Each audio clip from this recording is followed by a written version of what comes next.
दोस्तों, एजुकेशन हो, एंटरटेनमेंट हो, पॉलिटिक्स हो या फिर कोई दूसरा फील्ड, आज के समय में लगभग हर फील्ड से जुड़ी जानकारी आपको टेलीविजन के थ्रू आसानी से घर बैठे बैठे ही मिल जाएगी। शायद यही वजह है कि आज भले ही मोबाइल और लैपटॉप जैसे कई ऑप्शंस मौजूद हैं, लेकिन टेलीविजन के प्रति लोगों का प्रेम अब भी बरकरार है। इनफैक्ट आज भी अगर आप अपने घर के बड़े बुजुर्गों से पूछेंगे कि उनके एंटरटेनमेंट का सबसे अच्छा साधन क्या है, तो मैक्सिमम लोगों का जवाब होगा टेलीविजन। जी हाँ, टेलीविजन, जिसे हम टीवी भी कहते हैं। घर बैठे बड़ी स्क्रीन पर जो मजा फिल्म या सीरियल देखने में आता है, वो भला मोबाइल में कहाँ मिल सकता है। वैसे गौर करने पर आपको पता चलेगा कि आज के समय में टीवी लोगों के स्टेटस का एक सिंबल बन गया है। जो जितना अमीर है उसके पास उतना ही बड़ा और महंगा टीवी है। पर क्या आपने कभी ये जानने की कोशिश की कि जिस टीवी को आप अपने स्टेटस सिंबल की तरह या फिर एंटरटेनमेंट के लिए इस्तेमाल कर रहे हैं, उस टीवी का इन्वेंशन सबसे पहले किसने किया था? कौन था वो शख्स जिसने दुनिया का सबसे पहला टीवी बनाया था? टीवी का इतिहास क्या है? दुनिया का पहला टीवी कैसा दिखता था? अगर आप भी इन सभी सवालों के जवाब जानना चाहते हैं तो हमारे साथ इस वीडियो में अंत तक बने रहिएगा। दोस्तों, टेलीविजन के इन्वेंटर के रूप में स्कॉटिश इंजीनियर जॉन लोगाई बायट का नाम लिया जाता है। उन्होंने सबसे पहले साल 1924 में टेलीविजन का इन्वेंशन किया था। ये एक मैकेनिकल टेलीविजन था जिसमें कलरफुल पिक्चर्स नहीं दिखाई देते थे। वैसे दुनिया का पहला टीवी भले ही साल 1924 में बनाया गया था, लेकिन इसे बनाने की प्रक्रिया बहुत पहले ही शुरू हो गई थी। दरअसल साल 1816 में कैमरे के इन्वेंशन के बाद फैक्स के जरिए तस्वीरें भेजी जाने लगी। इसके बाद साल 1897 में बिना तार के सिग्नल भेजा गया। इस कारनामे को इटालियन इन्वेंटर मार्कोनी ने कर दिखाया था। वहीं मार्कोनी ने सबसे पहले 1884 में जर्मन टेक्नीशियन और इन्वेंटर पॉल गॉटलिब निप्को ने इलेक्ट्रोमैग्नेटिक डिस्क का इन्वेंशन किया, जिसका इस्तेमाल फोटोज देखने के लिए होने लगा। हालांकि समय के साथ धीरे धीरे इन सभी आविष्कारों में और सुधार हुए, जिसके बाद CRT यानी कि कैथोड रे ट्यूब टेक्नोलॉजी अस्तित्व में आई, जिसका इस्तेमाल बेहतर तरीके से फोटोज देखने और उनको मूव करने के लिए किया जाता था। दोस्तों, इन सभी आविष्कारों को मिलाकर या फिर हम कह सकते हैं कि इन सब से प्रेरित होकर जॉन लोगी बायट ने एक ऐसी टेक्नोलॉजी तैयार की जिसकी मदद से तस्वीरों को ट्रांसमिट करके बेहतर ढंग से देखा जा सकता था। और अपने इसी टेक्नोलॉजी में और सुधार करके साल 1924 में जॉन ने टेलीविजन का इन्वेंशन किया।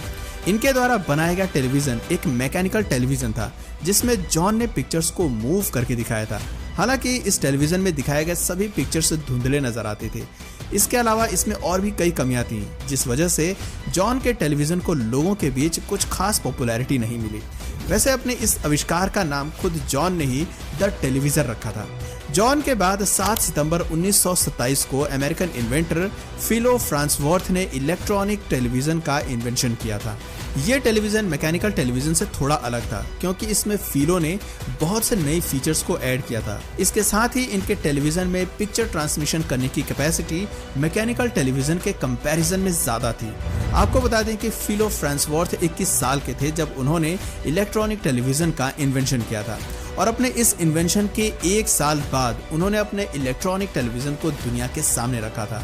उनका ये electronic television black and white था, जिस वजह से उनके इस इन्वेंशन के बाद दुनिया भर के वैज्ञानिकों का ध्यान कलर टेलीविजन बनाने की ओर गया। लेकिन इसमें सफलता जर्मन इंजीनियर वर्नर फ्लेसिग को मिला। वार्नर ने 1938 में शैडो मास्क टेक्निक का इस्तेमाल करके कलर टेलीविजन का इन्वेंशन किया, और इस टेलीविजन को पहली बार साल 1939 में न्यूयॉर्क के वर्ल्ड्स फेयर और सैन फ्रांसिस्को के इंटरनेशनल एक्सपोजिशन के दौरान डिस्प्ले किया गया। दोस्तों, वार्नर द्वारा कलर टेलीविजन के इन्वेंशन के बाद भी समय समय पर अलग अलग टेक्नोलॉजी का इस्तेमाल करके और भी कई तरह के कलर टेलीविजन का इन्वेंशन किया गया और टेलीविजन को और भी बेहतर बनाया गया। तो दोस्तों, इस तरह से आपने देखा कि टेलीविजन के इन्वेंशन में किसी एक वैज्ञानिक का हाथ नहीं है, बल्कि समय समय पर वैज्ञानिकों ने इसमें अपना अहम योगदान दिया है। तब जाकर हमें आज का यानी कि आधुनिक टेलीविजन मिला है।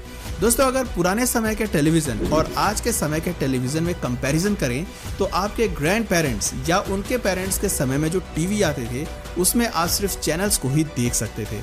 कहने का मतलब है कि पहले के टीवी में आपको चैनल्स के अलावा कोई और दूसरी सुविधा नहीं मिलती थी, पर आज के डिजिटल समय में स्मार्ट टीवीज आ गए हैं, जिसमें आप reality shows, movies, daily shows, देश विदेश की खबरों के साथ साथ आप टीवी पर ही सोशल मीडिया प्लेटफॉर्म जैसे कि यूट्यूब को भी चला सकते हैं। इसके अलावा आप OTT प्लेटफॉर्म्स को भी टीवी पर चला सकते हैं।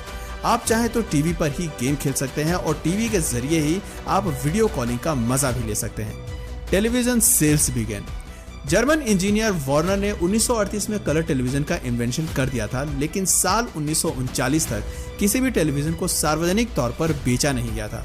सबसे पहले ड्यूमोंट नाम की यूएसए कंपनी ने टेलीविजन के मैन्युफैक्चरिंग करने का काम अपने हाथ में लिया था और फिर इस कंपनी ने साल 1939 से टेलीविजन बनाने की शुरुआत की और साल 1946 तक ये कंपनी वर्ल्ड की सबसे बड़ी टेलीविजन मैन्युफैक्चरिंग कंपनी बन गई।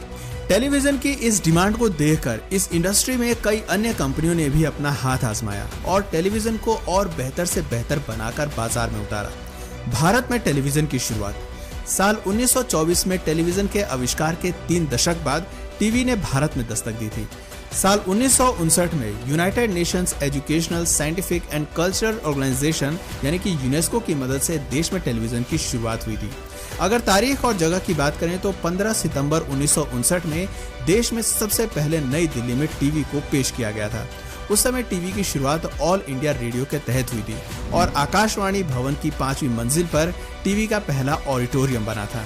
टीवी के इस पहले ऑडिटोरियम का इनॉग्रेशन देश के पहले राष्ट्रपति डॉक्टर राजेंद्र प्रसाद ने किया था। दोस्तों, शुरुआती दौर में टीवी पर टेलीविजन इंडिया नाम के चैनल पर हफ्ते में 3 दिन आधा घंटा के लिए प्रोग्राम चलाए जाते थे, जिसमें स्कूली बच्चों और किसानों के लिए community health, traffic, road rules, duties और राइट्स ऑफ सिटीजन जैसे लर्निंग प्रोग्राम्स दिखाए जाते थे। और कमाल की बात यह है कि 6 साल तक ये सिलसिला यूं ही चलता रहा।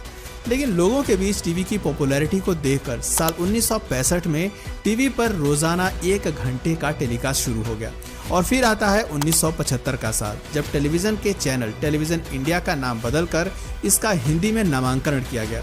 इसका नाम दूरदर्शन रखा गया। दोस्तों, शुरुआत में हमारे देश में टेलीविजन की स्पीड थोड़ी धीमी थी, लेकिन साल 1982 में इसकी सूरत ब्लैक एंड व्हाइट से कलर कर दी गई, जिसके बाद ये काफी डिमांड में आ गई। वैसे आपकी जानकारी के लिए बता दें, 25 अप्रैल साल 1982 को दूरदर्शन पर पहली बार रंगीन प्रसारण शुरू किया गया था। दोस्तों, शुरुआत में जहां दिल्ली शहर में दूरदर्शन के प्रसारण के लिए केवल 1 ट्रांसमीटर लगाया गया था, वहीं साल 1984 आते आते देश के हर एक गांव में दूरदर्शन पहुंचाने के लिए हर दिन लगभग 1 ट्रांसमीटर लगाया जाने लगा। दोस्तों, भारत में टेलीविजन आने के बाद कई सालों तक सिर्फ दूरदर्शन ही एकमात्र चैनल था, लेकिन 26 जनवरी 1993 को टेलीविजन ने अपना विस्तार करते हुए अपना एक दूसरा चैनल भी लॉन्च किया, जिसका नाम मेट्रो चैनल था, जो बाद में आगे चलकर DD2 के नाम से फेमस हुआ। दोस्तों, अगर प्रेजेंट टाइम की बात करें तो आज हमारे देश में 850 से भी ज्यादा टीवी चैनल्स मौजूद हैं। दोस्तों, भारत के पहले टीवी सीरियल में हम लोग का नाम आता है। इस सीरियल को फिल्म अभिनेता अशोक कुमार ने बनाया था। इस सीरियल ने अपने समय में खूब वाहवाही बटोरी थी। दरअसल इसकी कहानी मध्यम परिवारों की थी, लोग खुद को इससे जोड़ पाते थे। इस सीरियल का आखिरी एपिसोड 17 दिसंबर 1985 को टेलीकास्ट हुआ था।